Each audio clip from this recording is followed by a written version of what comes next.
Hello guys, it's Chris here from Football League Hub, otherwise known as United Supremo on Twitter, to talk about Manchester United news. And today we are going to be discussing managers, which I know a lot of people have been asking for it, not being able to do it because of certain reasons. Obviously, we can only deliver certain information at certain periods of time. So I'm going to give an incredibly small update, but a positive one. And then we are going to discuss the January window, what happened there, to dissect why Manchester United didn't go into the market, and we'll just talk briefly around that. So it's going to be an incredibly short video, around 10 to 15 minutes, just going to talk about the managers. We're just going to fire it off straight away. So let's set the tone, and let's just talk about the two managers that are the leading candidates for the job. You've got Ten Hag and you've got Pochettino. Both of their teams at the moment are top of the table. So Ajax, top of the table by 5 points. They've scored 64 goals. They've only conceded 5. So they've got a 59 goal difference. Massive, massive. They've scored over 100 goals now for all competitions. And we're just in February, absolutely crazy. So they're having a great season. They also finished top of their Champions League group with 18 points. And then they've got Benfica, who they should get through from the Champions League and get into the quarterfinals. Going to be incredibly key if Ten Hag can do that. PSG doing quite well at the top. They're 13 points at the top of the table. They finished second in the Champions League group behind Manchester City. And they also have got Real Madrid, which is going to be incredibly difficult team to beat Madrid. So we'll see what happens there. Both managers got some good portfolios. Ten Hag's a little bit more impressive in my view. But that's my own opinion, and you can comment below what you think about that. So let's talk about it. So Manchester United have had long-standing interest with Pochettino, but now they're swayed a little bit more towards Ten Hag. And the reasons are for that is new face, different kind of era, offers different kind of football, would work in a similar structure. I know United's not at that point where Ajax are, but they're trying to build something similar to that. Which tells you that they're more appealed towards Ten Hag. Ralph will sit just above him and they'll help him with the job. And that's something that Ten Hag likes anyway. He had it at Ajax. So that's the interesting part around that. And negotiation can be pretty quickly. So they can start it in March. They've got a great relationship with Ajax, by the way, regardless of the Donny situation. They're very close with Van der Sar, who played for Manchester United. They've got massive, massive strength and relationship there. So quite an easy deal to do. Wouldn't be surprised if they do it before anyone else knows in the public and just get it done because they have that kind of relationship with Ajax. So we'll have to see from there. Pochettino is a second favourite. Manchester United also like him.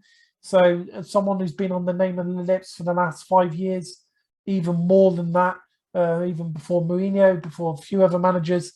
So, but it's an historical one. So they're just swaying towards Ten Hag at the moment because he offers a different kind of solution, and it's something moving forward that the club would easily agree on. So that's just the manager's situation at the moment, and they can start the negotiations in March with Ajax. There would be no problem with that.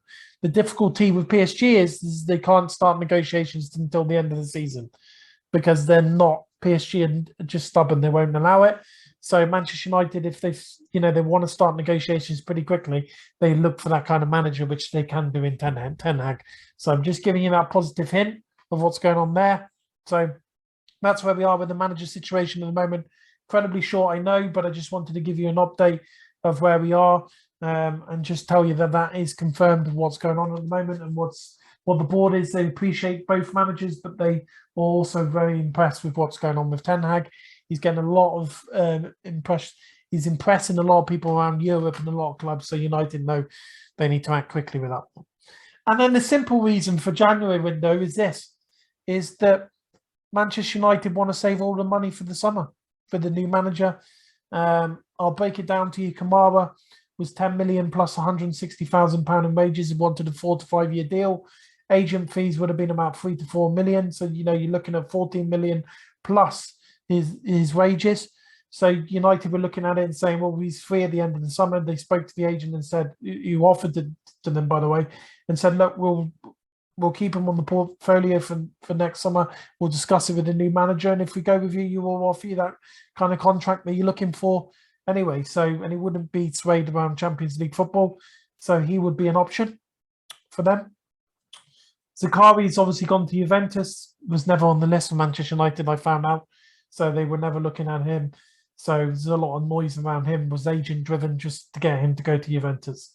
And the other guy from RB Leipzig, Amadou, he was going to cost over 40 million, which United are not prepared to do in the January window. So got to be sensible, want to do it, the new manager. And it's as simple as that. People might think that's an excuse.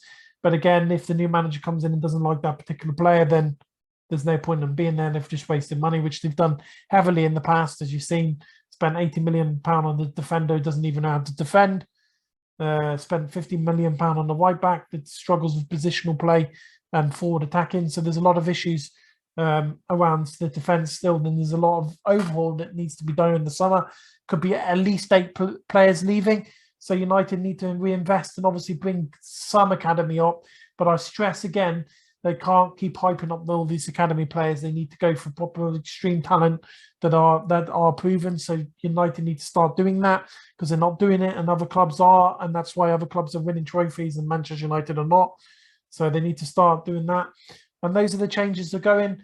And Ragnick will not be the manager, the permanent manager, unless he goes and wins the Champions League. Then that might turn heads, but I very much doubt it very much. So he's happy to go up into his consultancy role.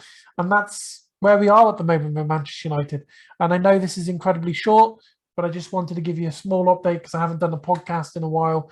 And I appreciate you guys interacting with me a lot on Twitter. I try to interact with as many people as I do. Quite often than not, I get caught out by a particular individual that, many individuals that say silly things. And I still respond accordingly. I'm very interactive in that way and polite. So as long as you are always interactive, if you've got a question, even if it's 24 or 48 hours later, I'll always have a look at my comments because I appreciate you guys following me. Obviously, YouTube and a lot of things are going to change on this account, the United Supremo, which I have hinted about what's going on. A lot of changes to the account, a lot of changes to the brand, a lot of changes to the website. We're going to have some new stuff coming. I have kind of posted a little bit about that. So keep your eyes on that. And please make sure that you like and subscribe to our YouTube channel. A lot of new things going to come, especially for Manchester United. So make sure you've got your notifications on and you just make sure that you look at all the videos that we've got, some of the transfer news that we give out. And obviously keep an eye on the manager stuff because there's going to be a lot more videos on that as we go. But I appreciate you guys today just listening and me just quick firing off some of the updates I've got. I know it's been incredibly short, but I didn't want to make it too long and just give you an update. Instead of me rambling on, I just got my notes down of the meetings I've had about the managers and obviously some of what happened in January window. So just wanted to give you a short brief understanding what that is. And hopefully Manchester United do the right thing and they go and get Ten Hag because he is the right manager for Manchester United. Pochettino, just don't think he's quite got it yet there now, maybe 3 or 4 years ago, but I don't think now. I think Ten Hag is the one. And as I said, he is the leading candidate for Manchester United. But thank you guys. Obviously, enjoy the rest of your evening, day, morning, wherever you are. And have a good weekend when it comes around. Thanks, guys. Bye-bye now.